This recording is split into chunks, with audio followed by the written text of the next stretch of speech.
പാകിസ്ഥാൻ രണ്ട് വെല്ലുവിളികളാണ് ഇന്ത്യയോട് നടത്തിയിരിക്കുന്നത്. അതിലേറ്റവും തമാശ എന്ന് പറയുന്നത് പാകിസ്ഥാൻ പ്രൈം മിനിസ്റ്റർ സബാഷ് ഷെരീഫ് അദ്ദേഹം പറഞ്ഞിട്ട് അദ്ദേഹം മരിക്കുന്നതിന് മുമ്പ് പാകിസ്ഥാൻ്റെ എക്കോണമി ഇന്ത്യയുടെ മുകളിലാകും. അതേപോലെ തന്നെ കഴിഞ്ഞ ദിവസം യുണൈറ്റഡ് നേഷൻ്റെ ഹ്യൂമൻ റൈറ്റ്സ് കൗൺസിൽ ജനീവയിൽ വെച്ച് നടന്ന കൗൺസിലിൽ പാകിസ്ഥാൻ്റെ എൻവോയ് ഇന്ത്യക്കെതിരെ ലഡാക്കിലും കാശ്മീരിലും ഹ്യൂമൻ റൈറ്റ്സ് വല്ലാത്ത രീതിയിൽ മനുഷ്യാവകാശം ചവിട്ടി മെതിക്കുന്നു, വല്ലാത്ത രീതിയിലായിരിക്കുന്നു. ഇതിന് ഇന്ത്യ നല്ല രീതിയിലാണ് പ്രതികരിച്ചത്. മറ്റേ എക്കോണമിയായിട്ട് ബന്ധപ്പെട്ട് ഇന്ത്യ പ്രതികരിക്കാൻ പോയില്ല, കാരണം അതിൻ്റെ ആവശ്യമൊന്നുമില്ല.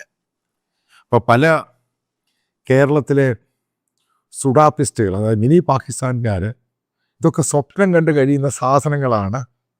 പാകിസ്ഥാൻ പ്രധാനമന്ത്രിയുടെ സ്റ്റേറ്റ്മെൻറ്റും അവരും അങ്ങ് വല്ലാതെ ആവേശത്തിലായി. അതായത് നിങ്ങൾക്കറിയാം, ഇസ്രായേൽ ഹമാസ് വാറിൽ പച്ച കള്ളത്തരമായ വിടുവാത്തരം വെച്ചനത്തും. അതായത് ഹമാസ് വാർ ജയിക്കുന്നു. സുഡാപ്പികൾക്കും മിനി പാകിസ്ഥാനിലും ഭയങ്കര സന്തോഷമാണ്. ഹമാസ് ജയിക്കുന്നു, ഇറാൻ ജയിക്കുന്നു, ഹിസ്ബുള്ള തിരിച്ചടിക്കുന്നു. അപ്പം അതേപോലെ തന്നെ പാകിസ്ഥാനിലും മറ്റുള്ള സുഡാപ്പികളും മിനി പാകിസ്ഥാനിലെ സുഡാപ്പികളൊക്കെ ഓർത്ത് സബാഷ് ഷെരീഫ് ഇത് അടിച്ചങ്ങ് വിട്ടു.